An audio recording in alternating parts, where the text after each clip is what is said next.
your hunger cravings are basically non-existent. And because normally you're only eating twice a day anyway, maybe with some snacks in between if you're only eating for 6 hours.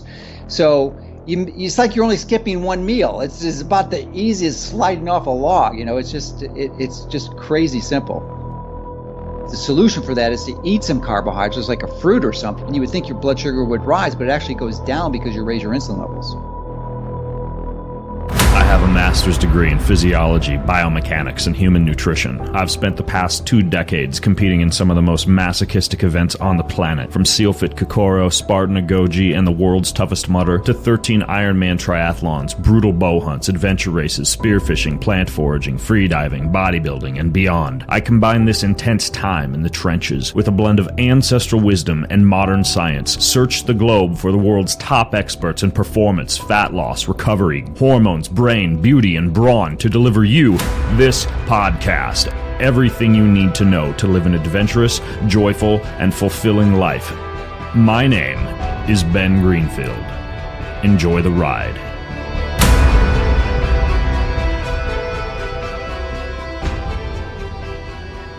Hey, if I sound like I'm talking funny, it's because I'm getting my teeth done. I got these porcelain veneers on my teeth right now, and I feel like I'm talking with an overbite. I'm getting used to my new teeth, but sometimes I sound like I'm talking like this. I'm not a Washington redneck. Well, I am a Washington redneck. I'm just a bona fide Washington redneck with amazing teeth and an overbite now. Anyways, I'm working on that. This podcast today with my friend Dr. Joseph Mercola is brought to you by Keon, my company where I hunt down the most amazing formulations, design these efficacious shotgun formulas of supplements, functional foods. We got bars, we got coffee. We have a wonderful fish oil. I pop 10 capsules of this fish oil every single morning, except those nights when I plan on eating a nice big wild caught cut of salmon. But I use this stuff called Super Essentials. We have it at Keon. It is certified for sport, meaning it's independently tested and determined to be free of all athletic banned substances, meaning you can take it if you're a professional athlete, but it contains significantly more DHA. It's a 1-to-1 EPA to DHA ratio. They actually add extra DHA to this. Then they add in a full spectrum of antioxidants, including astaxanthin, which is amazing. It's also really, really good for your skin. They add protective gamma-linoleic acid from borage seed oil, and they blend all this together. Very sustainably sourced fish, low in metals. It's one of those guilt-free fish oils that does not, by the way, give you fish burps. Just one of the many amazing products that we have at Keon. You get 10% off this Super Essentials fish oil or anything else at Keon when you use code BGF10 at getkeon.com. That's code BGF10 at getkeon.com. Get KION.com.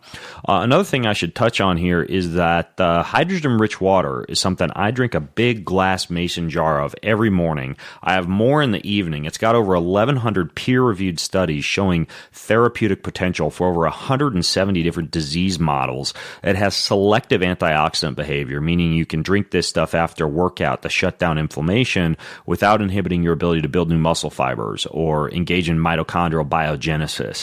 It's hydrogen-rich water, and they're a sponsor of today's episode. The version I use, the tablets and the water generator I use, it's called Trusii, Trusii. Well, you get 30% off of their tablets if you enter code BEN at checkout when you go to TrusiiH2.com/Ben. It's a mouthful. TRUSIIH2.com/Ben. That gives you 30% off of their hydrogen tablets. You can also, over on that website at TrusiiH2.com/Ben, check out the actual water generator that I use. It allows you to drink water and even inhale hydrogen-rich water. One of the healthier things that you can inhale, as a matter of fact. So, TrusiiH2.com/Ben, enter code BEN at checkout. Hey folks, as promised, he's back. My friend, multiple time podcast guest, a guy who thinks way outside the box, who is constantly sending me these things that I never would have discovered on my own. Probably one of the guys who reads more research studies than anyone I know and always seems to be discovering some new cutting edge way to enhance human health and longevity. I like that he also kind of mixes, as I like to do, a lot of newfangled technology and biohacks with a lot of kind of ancestral wisdom and many of these principles that go far back in time, including what we're going to explore today, which is the principle of ketogenic eating, meal planning, timing meals for everything from managing chronic disease to promoting weight loss to optimizing health. His new book, KetoFast, as usually happens when I get a book on the ketogenic diet, I expected to possibly be just yet another book on how to put butter in your coffee. But this one was really good. It's not even that long of a book. It's only about 150 pages long. But man, I think I have over 30 pages. I tend to fold over pages and highlight, and the book looks like it's been to hell and back because I think 30 pages are folded over. So my guest today is Dr. Joseph Mercola. He's been on the show before talking about all sorts of different topics, but today we're going to take a deep dive into fasting, the dark side of fasting, ketosis, the dark side of ketosis, cyclical ketosis, and a whole lot more that I discovered within the pages of his brand new book, KetoFast, a step-by-step guide to timing your ketogenic meals. Joe, welcome back to the show, man. Well, thanks for having me, Ben. And before we begin, I want to personally thank you for inspiring me. 4 or 5 years ago when you first interviewed me, and I had no idea who you were, but I said, boy, you really knew some information, and you're a real catalyst to help up my own game. And you reading 300 books a year, I couldn't come close to it. It's just like I cannot compete with that level of book reading that you do. So what I can compete though is the studies, and I've got a super RSS feed now that I'm able to read about 2,000 studies a year, not just the abstracts, but the full study. So, and I like that better than books, actually, because it's just, it helps me up my game and really get down into the science. Yeah, you don't want to share that super secret tactic with anyone, do you? Your special website for research studies? Well, you could use, it's basically an RSS feed. So Google Reader used to be, you'd be able to probably do it with that, but now that's out of existence. So Feedly has taken over. So you can just search your term. So I have a different one that's in beta right now, so people can't get access to it. And it allows me to, I've searched probably between 70 and 80 terms every day seamlessly. It just comes into this app, and I get 10 to 15 studies a day. So it's really great. What's the one that's in beta? Are you allowed to share? It's called meta.org. Meta.org. That's the one that you sent to me that you have to actually apply to be able to get access to. Yeah. Okay. I've had it for the last 3 or 4 months, and it was the best Christmas present I ever got. It's absolutely amazing. It's changed my life. Yeah, I'll put a link to that in the show notes. By the way, everything that I talk about, including a link to Joe's new book, you can get over at bengreenfieldfitness.com/KetoFast. KetoFast is where the show notes are at. You begin early in the book, and I don't want to spend too much time on this, but I think it is important for people to understand how important fasting is from a therapeutic standpoint, and from a traditional and historical standpoint. I mean, just about every religion on the face of the planet and many cultures have this history of fasting. And you have some very interesting explanations in the book of everything from Judaism to Christianity to Islam. What were some of the biggest takeaways for you in terms of researching this book and the elements of fasting in traditional cultures? Well, it was interesting because I initially I planned on writing this book as a way to optimize multiple 5-day or 5-day water fasting. And I certainly don't have the clinical experience in that. So I reached out to the clinician in the North America that had the most, which is Alan Goldhammer, who's the medical director of the TrueNorth Clinic. And they water fasted over 16,000 patients from anywhere to 5 to 40 days. So That's really his passion. And I was going to co-write the book with him, and he was gracious enough to compile that history. So I didn't really go into the details on that as much, but it is pretty brilliantly displayed. And it's of interest that, most religions integrate it as part of their regular practices. So I think that speaks to the value and the wisdom of that. How could a practice perpetuate if all these ancient religious cultures historically and today didn't find value in it? It would have died out a long time ago. Yeah, and there's a lot of ritualistic fasting, a lot of cleansing, and a lot of use. Well, there's this term therapeutic fasting that comes up over and over again, and I was curious if you could define that. There's that quote from Benjamin Franklin that you have in the book about how fasting is the greatest remedy, the physician within. I believe that was either Paracelsus or actually Benjamin Franklin was the best of all medicines is resting and fasting, and it kind of gets to this point of therapeutic fasting. But can you get into this idea of therapeutic fasting and what exactly it is?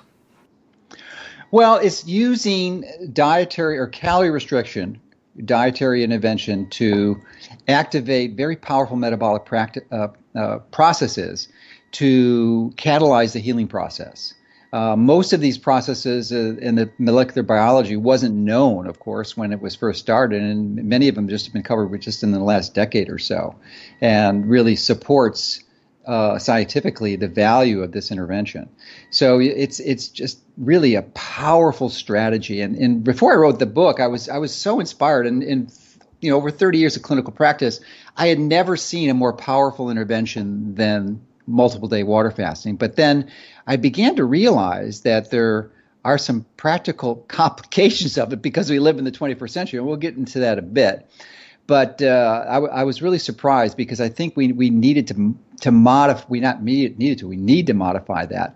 But getting back to some of those quotes, I mean, I know you're going to the Paracelsus Clinic in a few months, actually, in Switzerland. Yeah, and, we've got 2 weeks there. Yeah, he's a 15th century physician, and his quote was, "Fasting is the greatest remedy, the physician within." So that's a really powerful endorsement.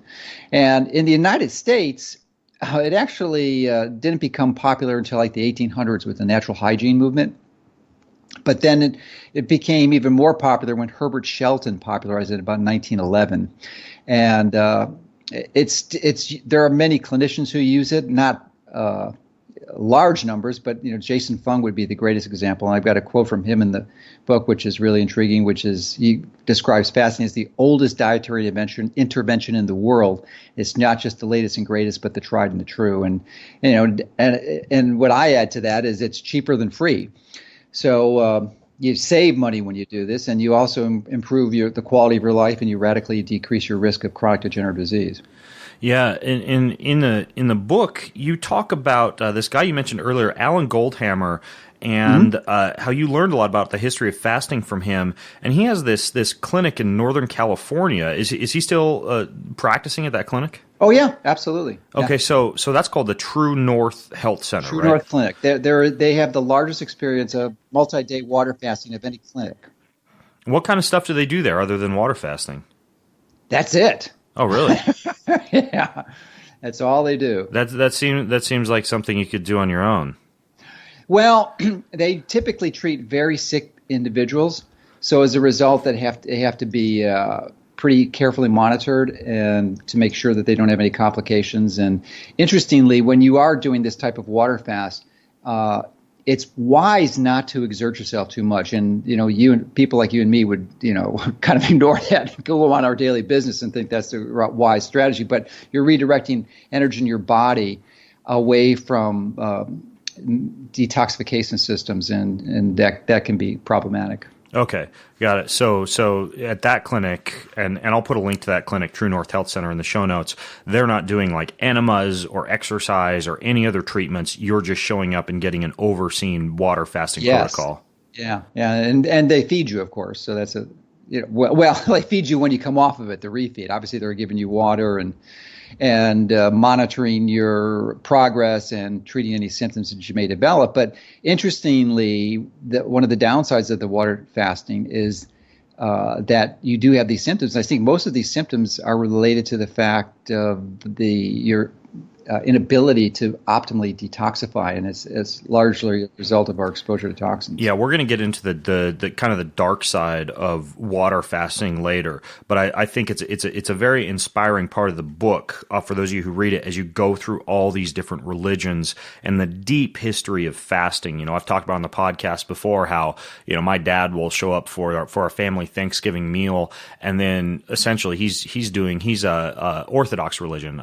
Eastern Orthodox, and he's doing pretty much no meat, no dairy. I think he might have a limited amount of fish, very little protein, kind of an intense fasting protocol all the way up until Christmas. And it's almost like this seasonal detox, but I think it's also one of those things where when it's tied to religion and it's very almost liturgical, it becomes something completely different than, say, like, kind of like the fitness movement these days and the health and longevity movement. It's built around protocols like intermittent fasting or a weekly 24-hour fast or an alternate day fast or something like that. But none of it, or very little of it, is tied to religion. And I think that's where it becomes very powerful. And I have all these books that I'm going through right now on the spiritual disciplines, right? Silence and solitude and meditation, prayer, worship, and a big part of every single book is fasting. I mean, so many people do the nootropics and the neurofeedback for their brain and,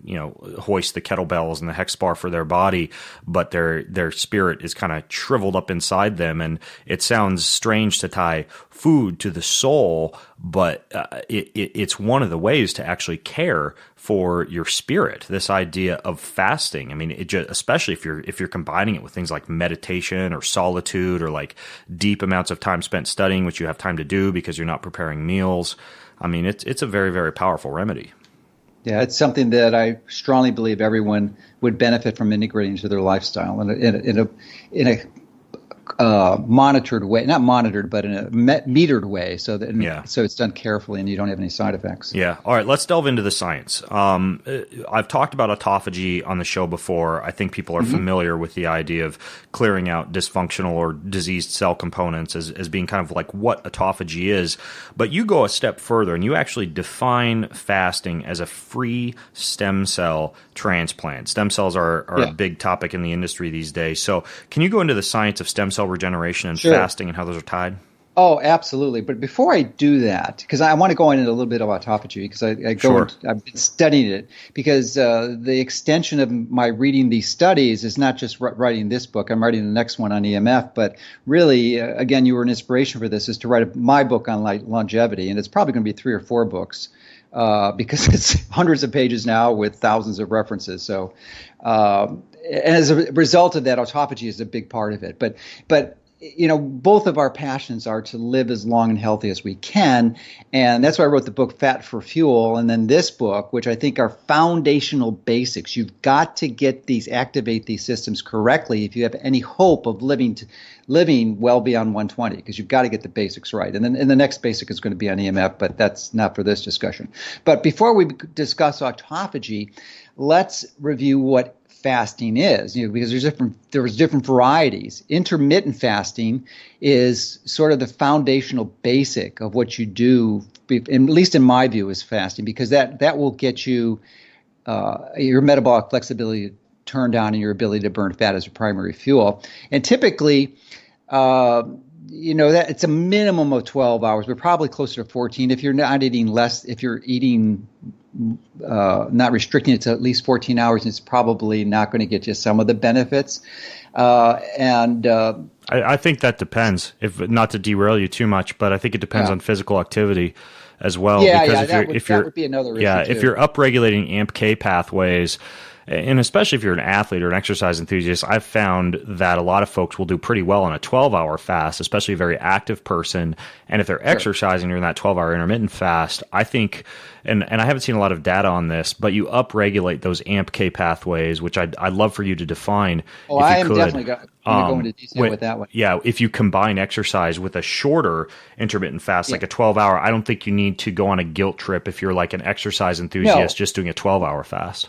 Well, you're in an unusual category and you're a competitive athlete still. So that's a whole different ballgame. And you're right, there isn't a lot of research on that. Most of the research, of course, is done in animals and they don't exercise in the same way. And the ones that are done in humans, there are really very few researchers who are examining competitive athletes. So there's not a lot of literature on that. But to finish the analogy, so Satchin Panda, who you know of, and I think you've interviewed him before, just a magnificent researcher out of the Salk Institute. He did some surveys and found that less than 10% of the people restrict their food to less than 12 hours a day. So 90% are not doing it. 90% are not even doing 12. And I think for a non-competitive athlete, 14 to 16 hours is the sweet spot. So unless you're exercising like Ben, like you, Ben, then my recommendation is to strive for a 14 to 16 hour or even 16 to 18 hour. 14 is the minimum in my view for a non-competitive athlete, but 16 to 18 hour might be the sweet spot. And Jason Fung agrees with me on that window. From my understanding, that's not just a theory. That's not just what you think, but they've actually done research on autophagy mechanisms actually being activated far more significantly once you pass about the 16-hour mark. Yes, but I still want to finish this now so that they get that 14 to 16 hours or 16 to 18 hours, but you're still not going to get maximal activation of autophagy, at least in my experience. I think you need to go more, and that's, I think, where you get the benefits of the multi-day water fasting or the fasting mimicking diet, which was developed by Walter Longo and probably is one of the most prolific researchers in this area. And but I don't think you have to go that extensively. I think you can do a hybrid of the two models and actually get most of the benefits, not have any virtually none of the side effects, and really maximize all these powerful metabolic processes. Okay, so why do you call it a free stem cell transplant, and how does this tie into AMP-k pathways? Okay, we'll get to the AMP-k, but what is autophagy? Let's do a simple review. So autophagy, there's three types. There's microautophagy, macroautophagy, and chaperone-mediated autophagy. And essentially, it targets damaged and defective cellular parts, not whole cells. That whole cells would be apoptosis.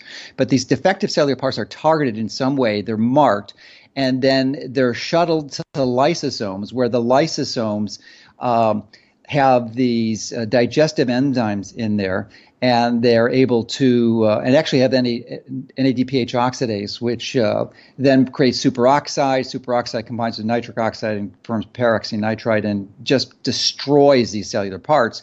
And it breaks them down to their constituent elements, which are then recycled for the repair and regeneration. So that's autophagy, and that's what you activate when you do, I think, this more extended fast, what I call the KetoFast. But there's other ways to do that. Well, Longo's fasting mimicking diet, or of course the extended multiple day water fasting, which I don't recommend. So the free stem cell transplant is really sort of an artifact of what happens when you do these activities. And it doesn't occur during the autophagy phase, it occurs in the regeneration phase.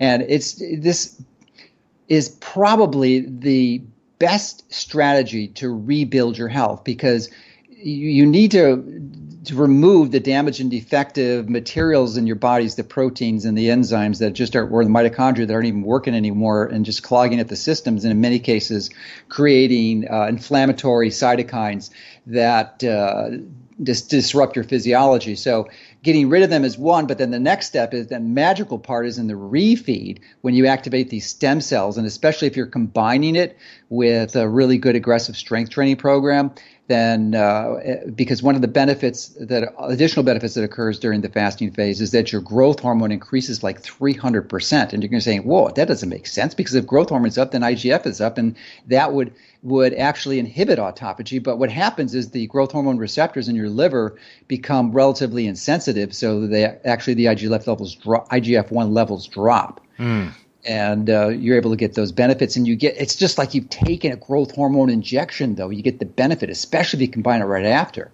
And you'll see when I discuss it further, I recommend doing this twice a week, so you can get these awesome benefits twice a week. And so you're saying how long twice a week?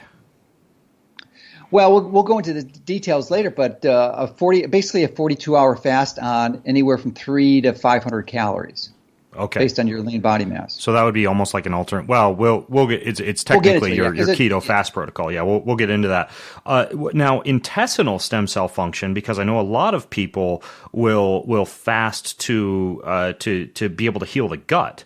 You have some very interesting rodent studies you talk about in the book. Can you get into what happens, especially to like intestinal stem cell function? Yeah, it is interesting. It improves that too, and no surprise because you have this thing called the leaky gut, which is a real symptom. And so when you do this type of fasting, I think the extended fasting, not just the intermittent fasting, it helps reduces the gut permeability by stimulating these brain-gut pathways and enhancing the integrity of your gut lining, which is, of course, really important for improving your overall health. Yeah, I think one of the major takeaways I have underlined in the book is that one single fast improved intestinal stem cell function in mice who actually switched, the stem cells in their gut switched from utilizing carbs to utilizing fat, and they actually saw this complete regeneration of the gut just from a fasting protocol. It's kind of funny because so many people will do like whatever, glutamine, bone broth, colostrum, and an autoimmune diet, and 18 different supplements to heal their gut, yet just not try, say, not eating food, as you've just alluded to several times per week.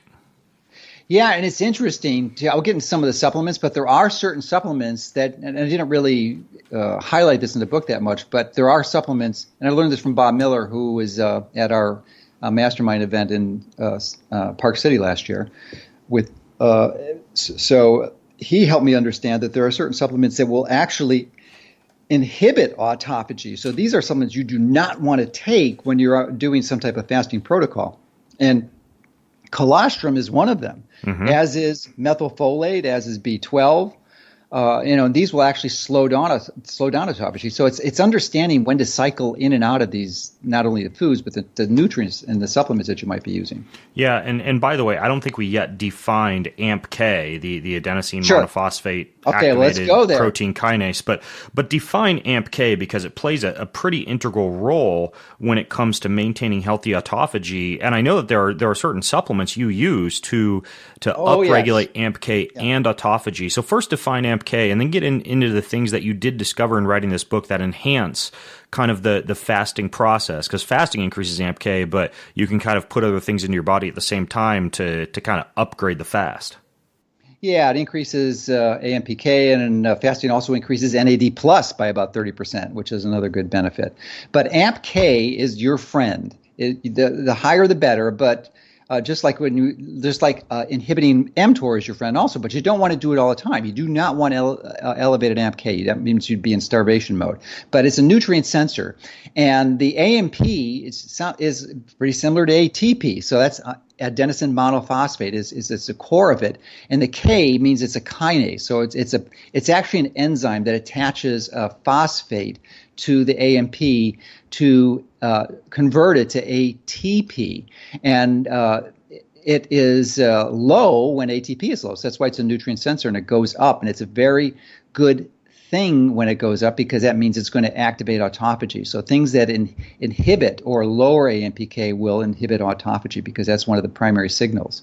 So it puts your body into a repair mode, and the primary issue is that it catalyzes the inhibition of mTOR, the mechanistic target of rapamycin, which is a powerful signaling pathway that is really used for anabolism or building your body. I mean, you need mTOR, but if it's activated all the time, you're going to have major problems. So it's a cycling in and out of AMP-k and mTOR, and they're somewhat like a seesaw. So when AMP-k is high, mTOR is low. When mTOR is high, AMP-k is low.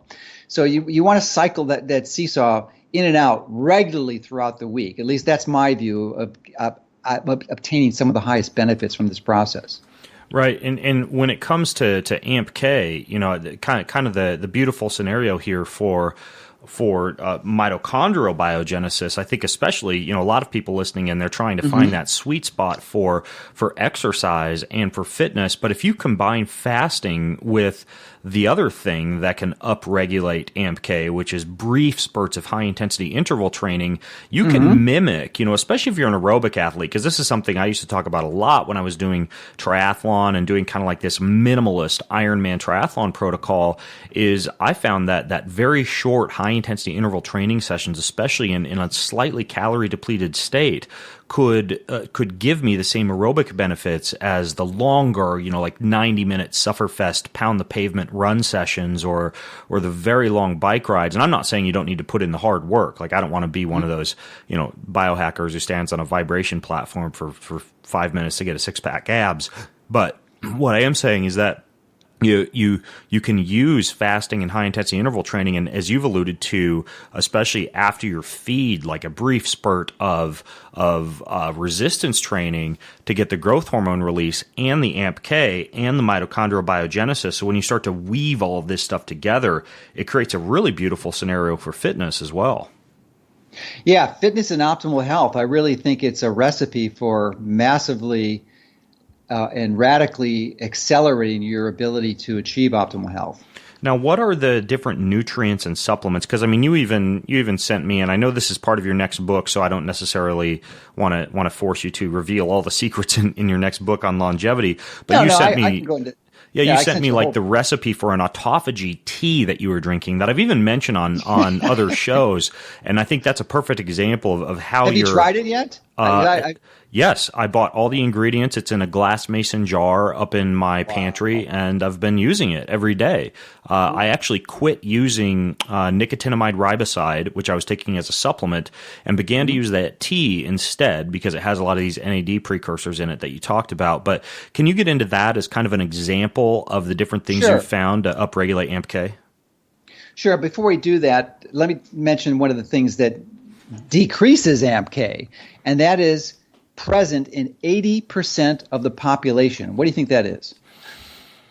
Well, I would say excess calories, but that seems too obvious. Insulin resistance. Insulin resistance, and normally it's a conventional medicine acknowledges that 30% of the population has diabetes, which of course is maximal insulin resistance, but type 2 diabetes. But if you do a more sensitive test that was described by Joseph Kraft, and he wrote a book about this, where you do an oral glucose tolerance test and you sequentially measure your glucose and insulin levels after the glucose challenge, and then you graph that and you look at the graphs, the tables in his book, you can figure it out. But if you do that more sensitive test, 80% of the population has insulin resistance. And when you're insulin resistant, your AMP-k is inhibited. It goes down. So you've got to do the basics first. You've got to get rid of insulin resistance. No magic autophagy tea or supplement is going to counteract that. It's the fundamental foundational basics that you need. Okay. Got it. Okay, and by the way, and most of your listeners are doing that already, but I just want to reinforce the obvious. Yeah, and just a quick rabbit hole. I think a lot of people, because there's a lot of talk going on out there before we return to these nutrients for autophagy in your tea. There's a lot of talk going on out there about insulin resistance induced by ketogenesis due to the fact that on an oral glucose tolerance test, after one has limited carbohydrates, they appear to have insulin insensitivity in response to a bolus of glucose. It's my understanding that that's related to ketosis or fasting causing a downregulation of GLUT4 and GLUT5 transporters, so that it appears that because your GLUT4 and GLUT5 are downregulated, glucose isn't getting into muscles or liver quite as well. But what you would see after a few days of, say, carbohydrate refeeding would be an amplification of those receptors. So it's not true insulin insensitivity that's occurring as a result of fasting or ketosis, even though it might appear so if you're just doing a glucose tolerance test. Yeah, and glucagon is a hormone that also interacts with that, as does insulin resistance again, or actually maximum insulin sensitivity, because when you restrict your carbohydrates, and especially in a fasting mode, your insulin levels can get so low that your glycogen levels, that actually it's too low to stimulate the liver to make glucose. So you actually get it doesn't inhibit it, or it doesn't stimulate it. So so your glucose levels start to rise, and you get gluconeogenesis just because your insulin levels are so darn low. And interestingly, the solution for that is to eat some carbohydrates like a fruit or something, and it would be just like almost pure healthy carbs, and you would think your blood sugar would rise, but it actually goes down because you raise your insulin levels. Mm-hmm. Yeah. Yeah. Okay. So nutrients for autophagy. What kind of things have you discovered work? There's a lot of them. Most of them That's are okay. We got time. Yeah, like berberine. Berberine's a good one. You don't want to take berberine every day, but berberine is good. ECGC from green tea is another good one. But what I think is even better, I found these apples from Europe, wild crafted apples that are organic, and they're picked green, and they're these ancient apples. They're full of these ECGC like compounds, and they probably have higher concentration. They do have higher concentrations in green tea. So it's the whole apple and these wild apples. So anyway, that's another one. Because I know you have a little bit of a fruit orchard. Are you growing these, or are you purchasing them? No. I import them from Europe. It's not available commercially, and most of the polyphenols are really bitter. Berberine would be a classic example. I would challenge virtually anyone to have a teaspoon of berberine and not just, not a quarter, 1/16 of a teaspoon. It's so darn bitter. Equally bitter is pomegranate peel, not pomegranate, but pomegranate peel polyphenols, sometimes referred into literature as PPE, pomegranate peel extracts. But you can get the pomegranate peel powder, and there's no capsules like that, but they do sell the powder, and you can put them in capsules yourself.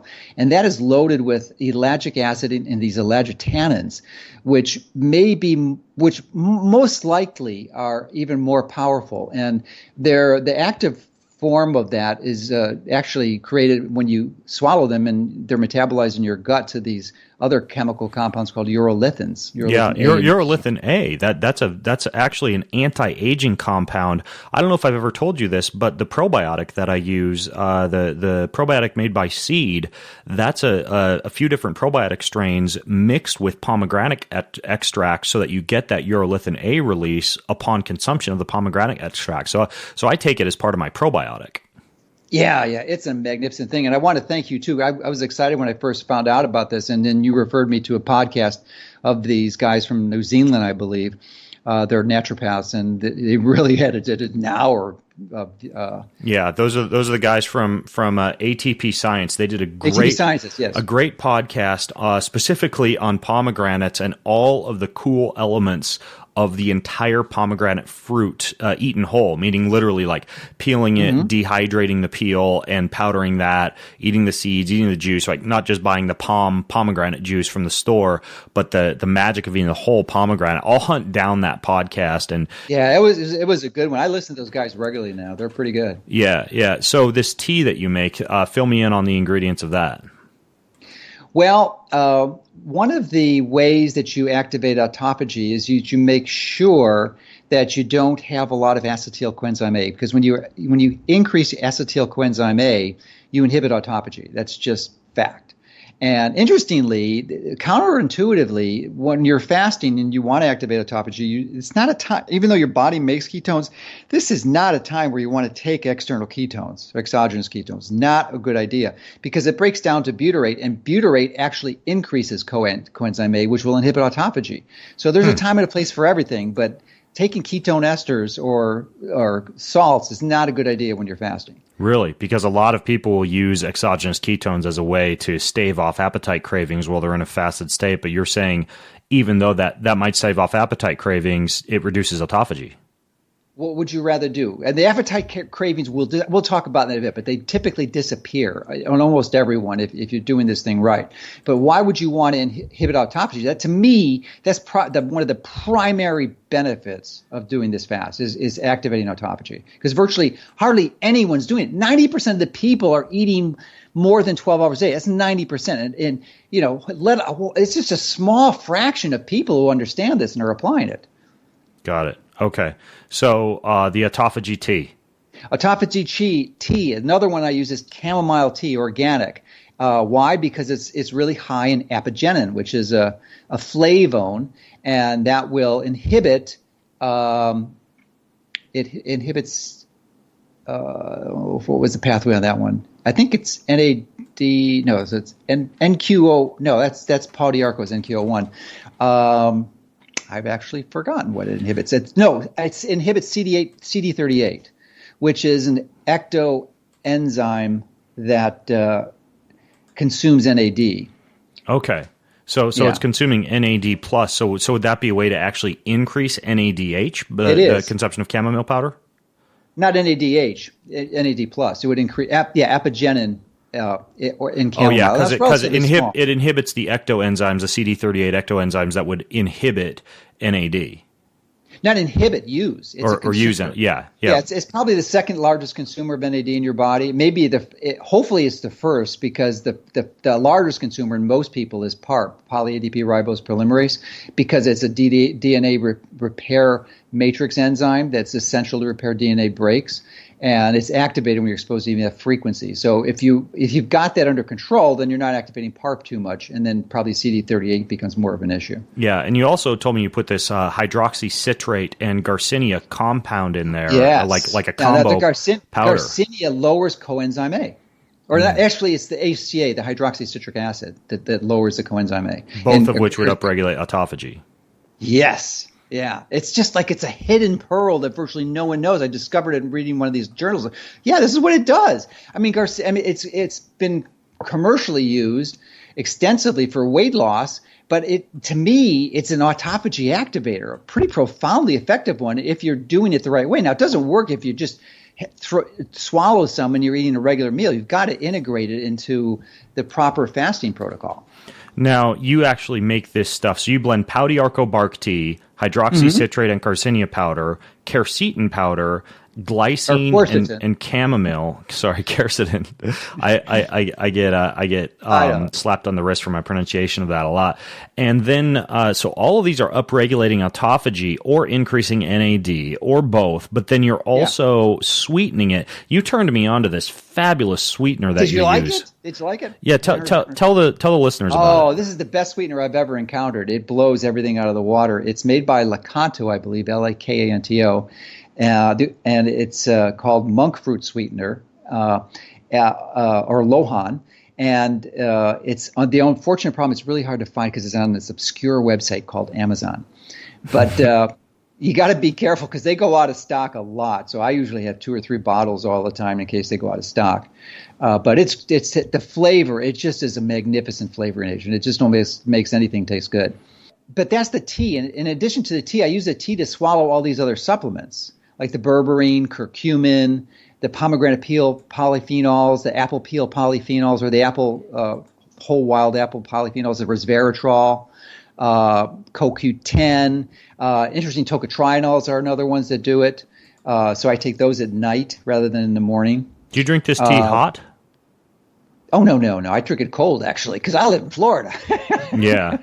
Yeah, but most of this stuff dissolves pretty well, or do you put it into the smoothie or into the blender? I put it in a blender. Yeah, I put it in a blender because in fact, I just had some this morning, and I didn't put it in a blender because I was in a rush.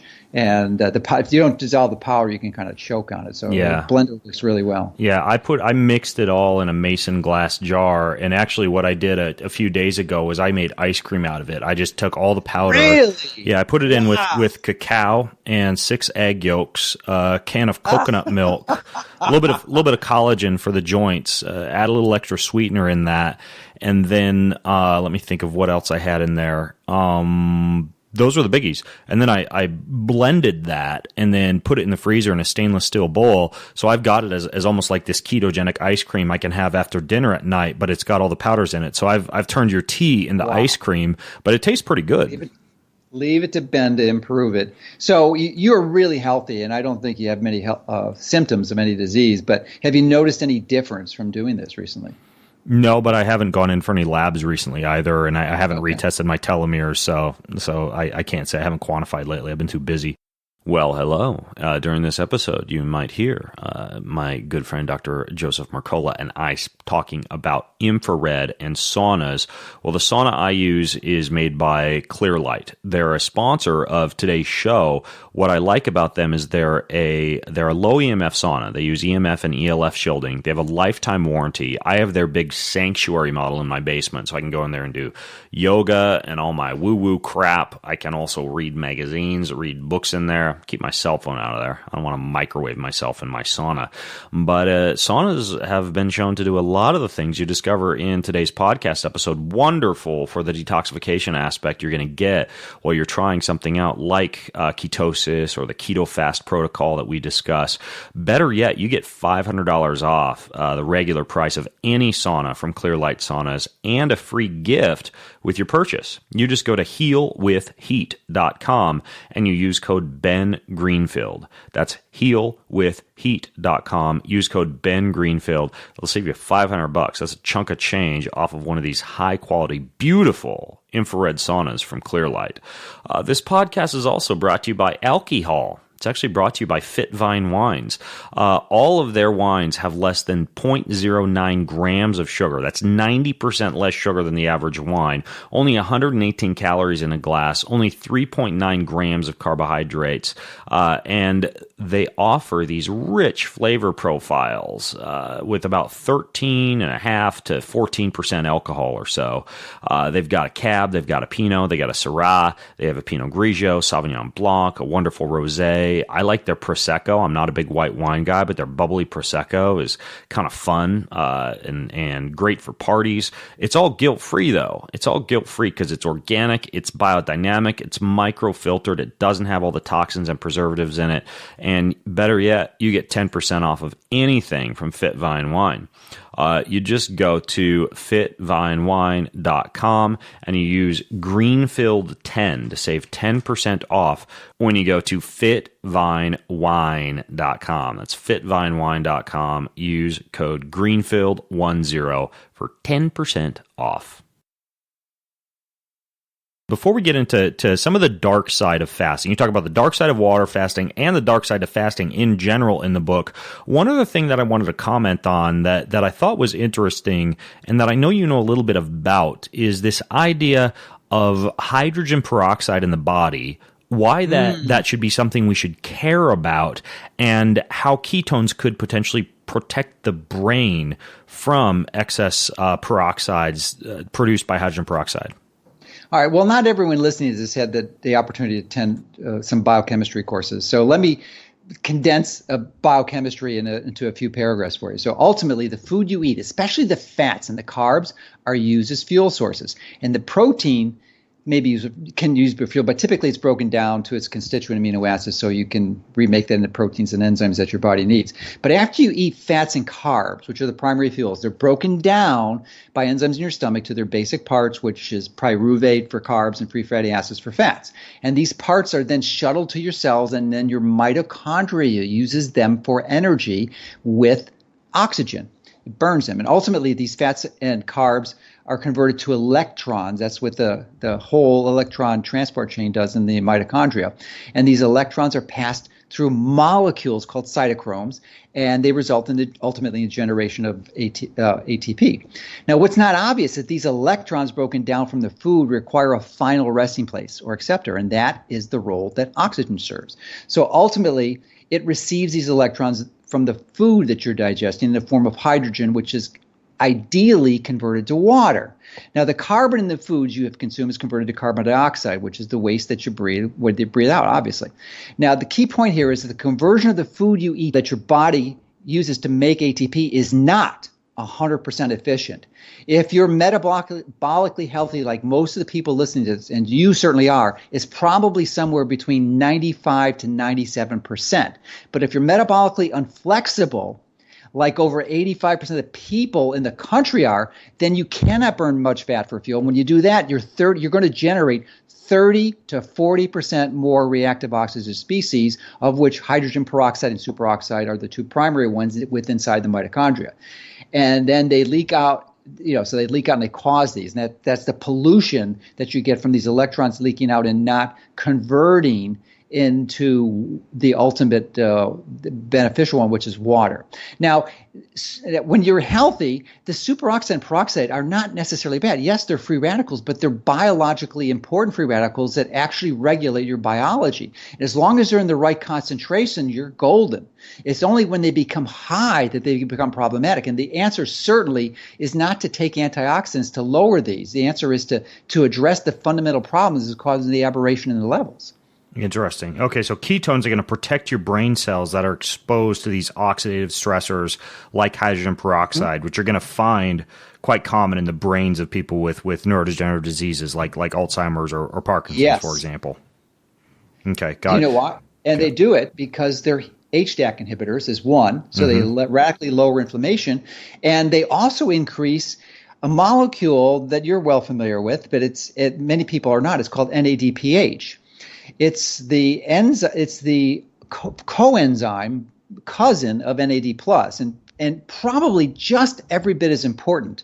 And if you increase your NAD+ levels, you'll get this, because there's another kinase enzyme, NAD-K, which adds a phosphate to NAD to turn NADP, and then you reduce it to NADPH. But why is it so important?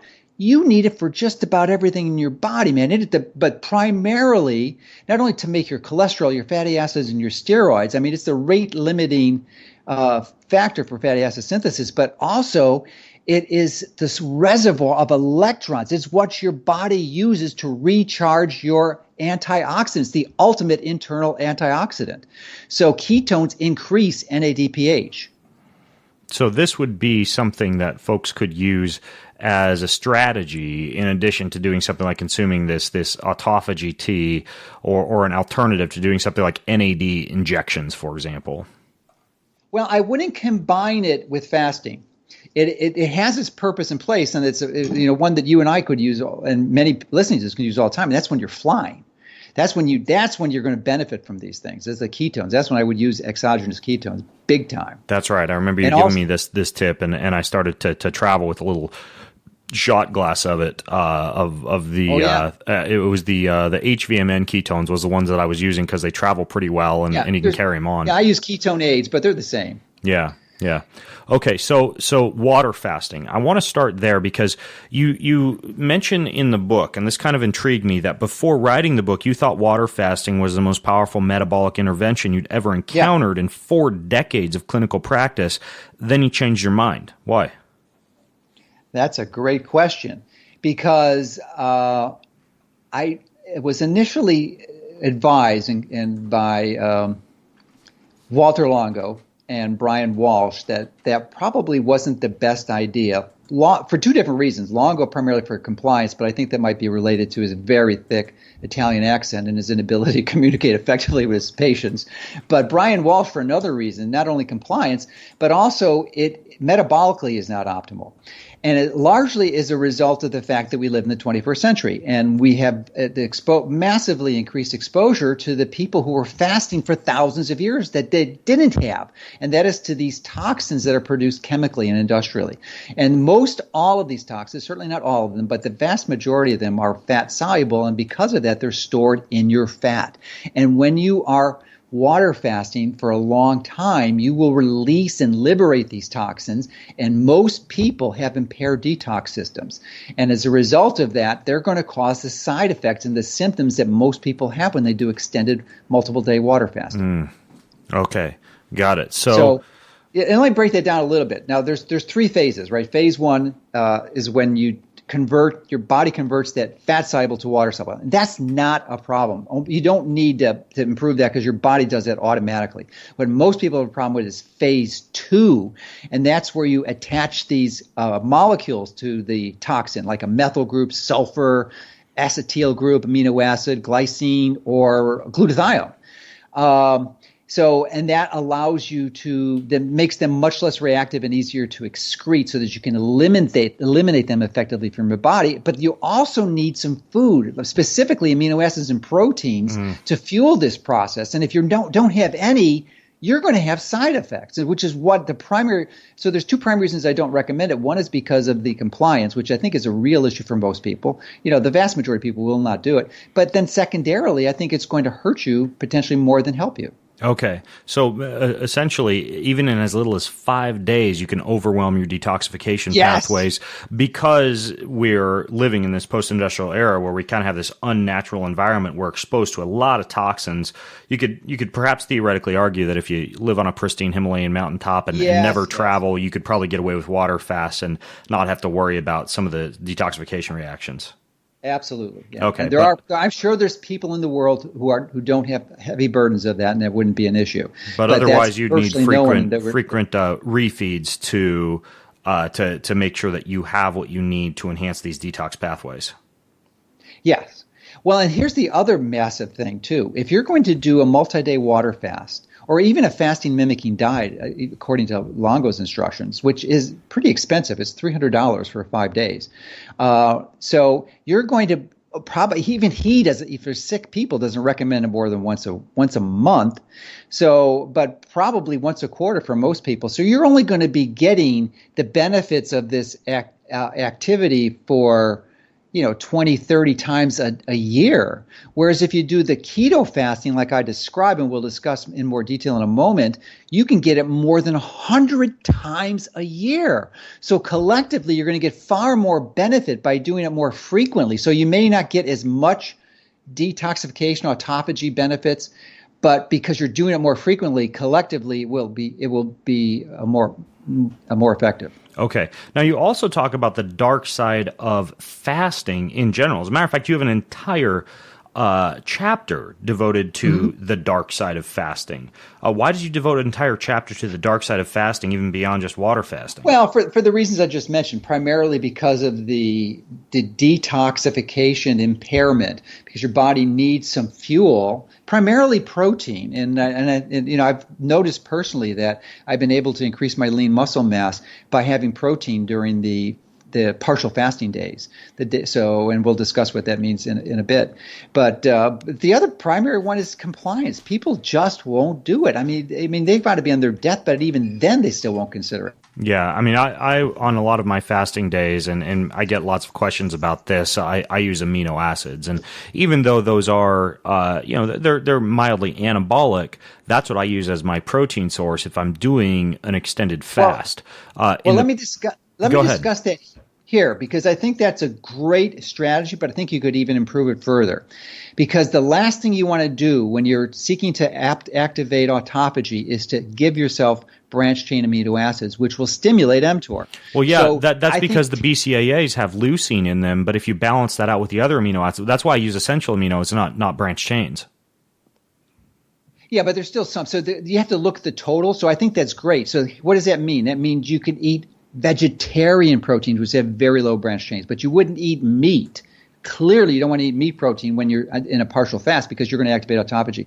And I don't know this. I mean, I've got your enzymes, your protein powder. I haven't looked at the concentration of the branched chains in there, but you want to make sure they're low is the key. Yeah, it's low in branched chains, and then it's all vegan based. Yeah, then you're fine. Yeah, and the other one you can use is bone broth or collagen protein, which has virtually no branched chain amino acids. And even though you might have 20, 30 grams of it, you are not going to activate mTOR at all. Yeah. So you could essentially do a fast, let's say like an extended fast for multiple days or 40 plus hours or something like that, and not have to risk a lot of these detoxification side effects by using something like bone broth, vegan-based proteins, or aminos. Interesting. Yeah, okay. Yeah. And then your hunger cravings are basically non-existent, and because normally you're only eating twice a day anyway, maybe with some snacks in between if you're only eating for 6 hours, so it's like you're only skipping one meal. It's about the easiest sliding off a log. It's just crazy simple, and there's like no hardship, mental hardship. One other kind of dark side you talk about is just ketosis in general, or the drawbacks of long-term ketosis. What are the drawbacks to long-term ketosis? Well, it's like anything in life. If you overdo it, you're going to have a problem. So long-term ketosis means that you're really doing very significant calorie restriction to get there. So the problems with that, especially if you're a woman, is that you can impair or develop some resistance to your thyroid hormones or receptors. So you have a thyroid impairment, which is probably one of the biggest ones, but it just stops working as well. You weren't designed to do that. I mean, you could basically go into switch from the fasting to starvation mode, which I mean typically, or at least classically, is defined as something longer than a few weeks. But I think you're still going to really not optimize your rejuvenation strategies with that method. Yeah, a lot of people will, folks like, the Keto Gains website are, of course, making popular the notion that a ketogenic diet could support muscle growth or muscle gains in the presence of heavy lifting, but that's still not long-term ketosis. And from what I understand, long-term ketosis is actually associated with excess catabolism if there are no refeeds present, in addition to the thyroid issues that you mentioned, and what I personally experienced, because I combined 12 months of strict ketosis, because I did Jeff Volek's study at UConn and had to follow a 80 to 90% fat-based diet going into that. I experienced some pretty severe endocrine disruption as well. I got nearly hypogonadal combining long-term ketosis with no cyclic refeeds with high amounts of physical activity.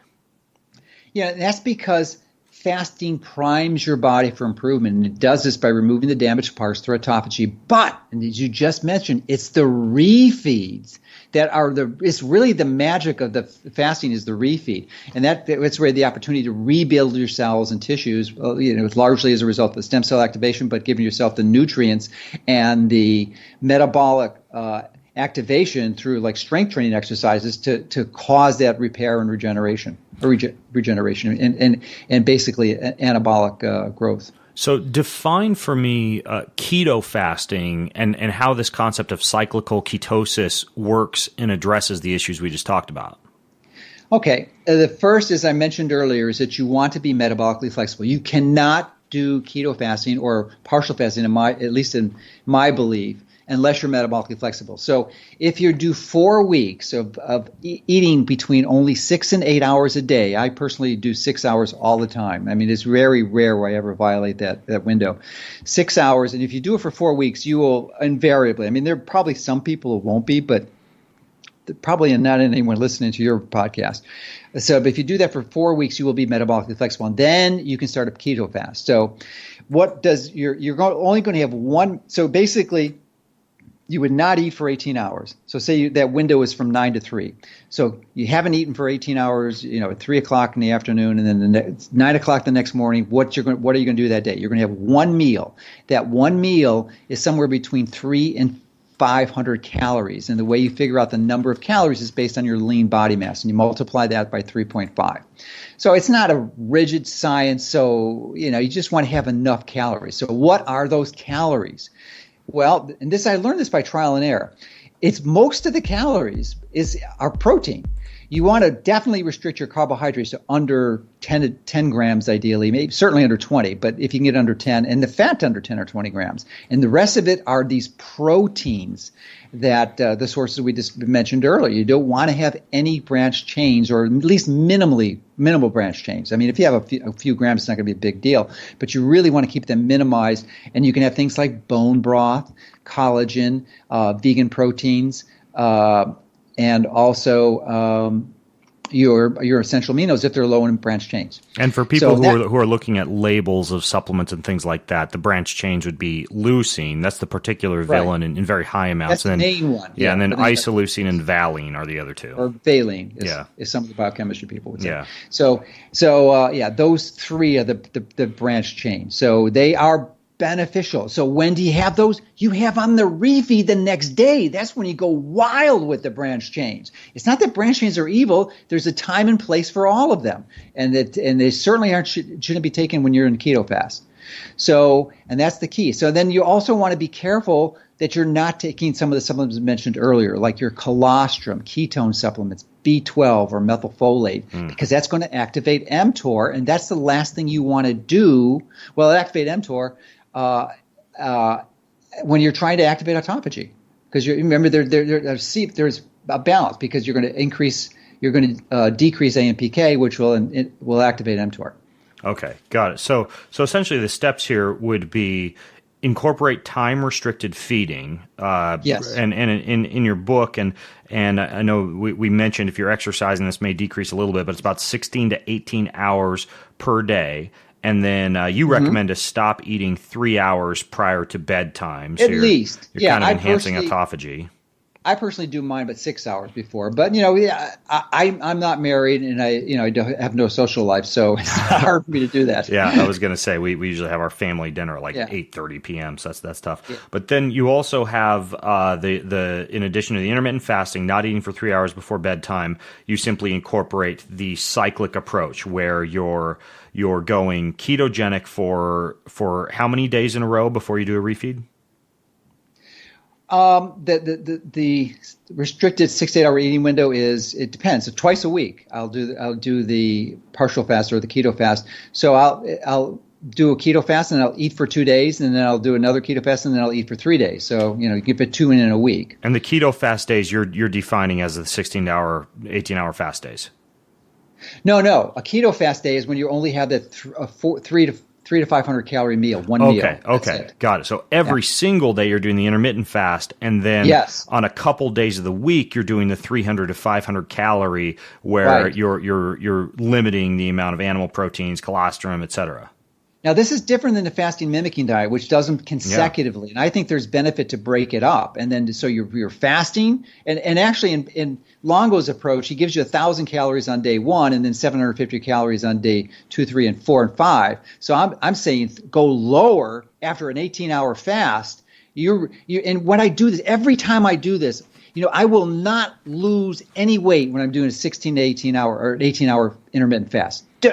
Just don't lose weight. It's assuming I'm eating my regular calories. Yeah. But the moment I go do the keto fast, I'll lose 4 or 5 pounds. And I'm actually losing less now that I've integrated the protein, increased the protein back up to make that the primary constituent of the calories. Okay, so if you're getting hungry during this, do you have specific strategies that you use or supplements that you use to manage any type of hunger or appetite cravings? That's a great question, but it's most people who are metabolically flexible, if they're engaging into the strategy, will not be hungry. I would say the vast, vast majority, probably 90-95%. If you're not metabolically flexible and you're making the transition, then it's going to be a problem for sure, no question about it.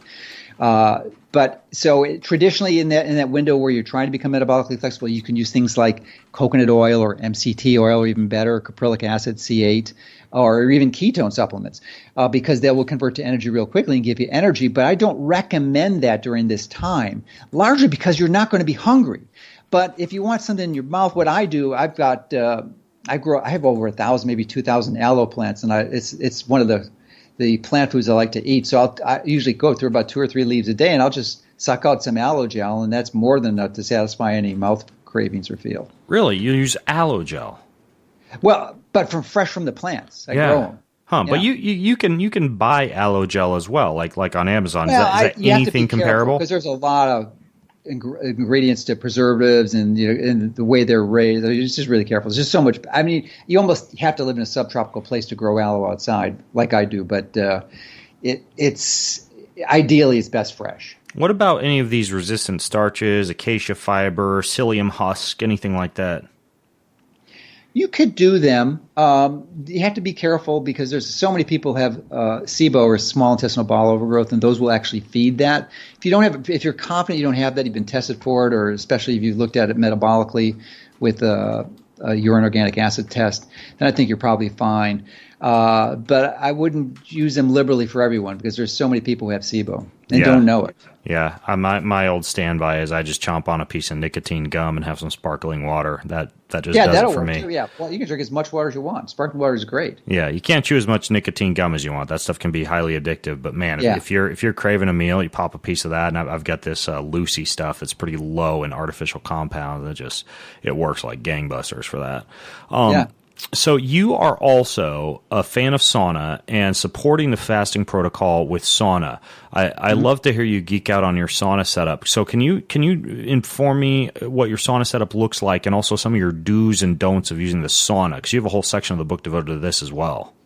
I think it's really important, and I think one of the experts in this, and I first met him at the last Bulletproof event in 2017, I believe, Brian Richards, who has the Sauna Space company. He's the founder of that, and I fully believe that the near-infrared sauna that he was promoting was not that good, and I was going to respectfully dialogue with him at that event, and he wound up changing my mind because he's really knowledgeable. And in fact, I did an interview with him on my site. It's really the best, concise pieces of information about the whole topic, because it does get deep into the science. But essentially, I believe near infrared is the best, like Brian's promoting. And you can make them inexpensively yourself. The one he sells, at least the one that's EMF free, is like $8,000 or so, and you don't have to go to that level. And it's certainly inconvenient. It's like a small tent. It's not like the sauna you have. But the beautiful thing about it, there's no EMFs, and it is truly indeed full spectrum. Now, there's some far infrared saunas that claim they have full spectrum saunas, but they don't. You just cannot do it with a ceramic panel. It's not possible.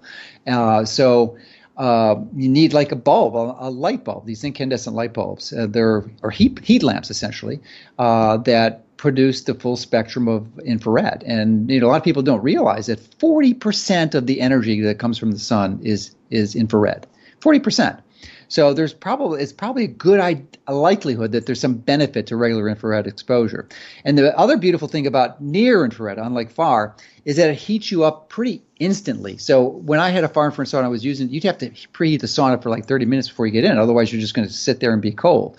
But near infrared, you turn that thing on and you're like warm within a minute, and you're sweating like within 5. It's pretty crazy because, a lot of the far infrared saunas claim that the rays penetrate your body deeply, but they don't. Far infrared only penetrates a few millimeters. The near infrared does go into like 5-6 centimeters or even more. Yeah, the near infrared is a unique wavelength in that stimulates the mitochondria to release nitric oxide. So you're getting a stimulation of ATP production. Yeah, 660 is one that does it, and then the other one is around 850. I mean, there's probably 10 to 30 on each side of that does it, but that's the normal range that's quoted. But you could also, I think as you talk about in the book, you could just use like a Teflon-free heat lamp to kind of build your own near IR sauna. Can you build your own? Because, and there's Lawrence Wilson, who wrote the book, I forget the specific name of it, but it's sauna, but just type in Sauna Therapy for Detoxification and Healing is what he wrote. So he goes through instructions on how to make your own. Now, it's not going to be ideal, but you can definitely do it for a few $100, because you got to be careful of materials, because when you're heating them up, if they're going to outgas some toxic chemicals or plasticizers, it's not a good idea.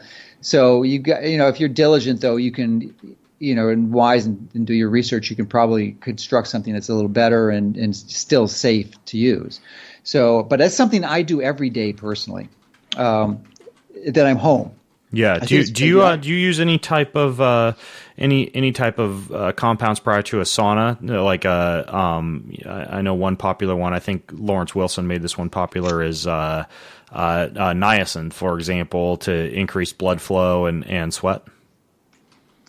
Yeah, there's a number of protocols that use that. So the primary one that stimulated that, what I think was Wilson. I think he copied that from Hubbard, in this Church of Scientology. Is it Scientologist? I think he is. Yeah. So Hubbard promoted that. Large doses, up to 5 grams. And I think that's I did that for a while when I didn't understand things. And, I hooked up with Bob Miller, and he helped me understand that niacin has some downsides too, high doses particularly, in that it's a methyl consumer. So it'll suck up your methyl groups, which is one of the reasons why you get the flush, because it's a histamine release. Okay. Interesting. So especially if you're a poor methylator, or you have methylation issues from a genetic standpoint, you'd actually want to be very careful with niacin. Yeah, in fact, the people who flush like at 50 milligrams of niacin are probably the ones who have MTHFR defects. So the biggest takeaway here, if you're going to do some type of keto fasting protocol and want to enhance the detoxification process, and you want to get the most bang for the buck out of a sauna protocol, you should ideally choose low EMF and as much near infrared as you can get. Yeah, that's the key. And I do about 30 minutes, and then you want to combine it with a little cold thermogenesis. I'm not as brave as you are and have a 30 degree or 35 degree ice tub out in my backyard, but I've got a pool that typically, at least in the winter, is down somewhere between the high 50s to the 60s, which I find comfortable. Sounds balmy. Much below high, yeah, but below 50s, that just, I'm not going to do it. It's just, life's too short. I want to have a little. And I think you get the benefits. Ray Cronus did a lot of research on cold thermogenesis, and he told me personally that 67 is probably a sweet spot if you do it like for 15 or 20 minutes. Oh, really? He told me 55, that bastard. I've been going all these years. I think he told me that he didn't like you. This is why he said 55. he was punking me. Interesting. Okay, so the book is called KetoFast. I think about the time that this podcast goes live, you should be able to grab this off Amazon. Yeah, and you certainly pre-ordered if it's not live. Yeah, and I'm going to put a link to everything we talked about too, even the ingredients to Joe's autophagy tea. I'll put a link to also to even the clinics we talked about, like Paracelsus or the TrueNorth Health Center, his little trick website for research studies. I took a lot of notes, so I'll link to all of this in the show notes for you. There's no reason not to get this book. It's short, but chock full of. There's stuff we didn't even get to. And I think folks are really going to get a lot out of this one. And I'm actually looking forward to your book on longevity too, Joe. So I may have to have you on again. Well, that's not going to come out for a few years, but okay. Sounds like a piece of deep work. But anyways, your book will beat mine on that one for sure. Yeah. My book. My book isn't just on longevity, but there's several pretty hefty chapters on it in that book. I think that comes out in January. So if you subscribe to my newsletter, you'll find out when that one comes out. The show notes for this episode you just heard are going to be at bengreenfieldfitness.com/KetoFast. That's bengreenfieldfitness.com/KetoFast. And grab the book too. Give it a read. As usual, Joe, you're chock full of information, and I appreciate you coming on the show today and sharing all this with us.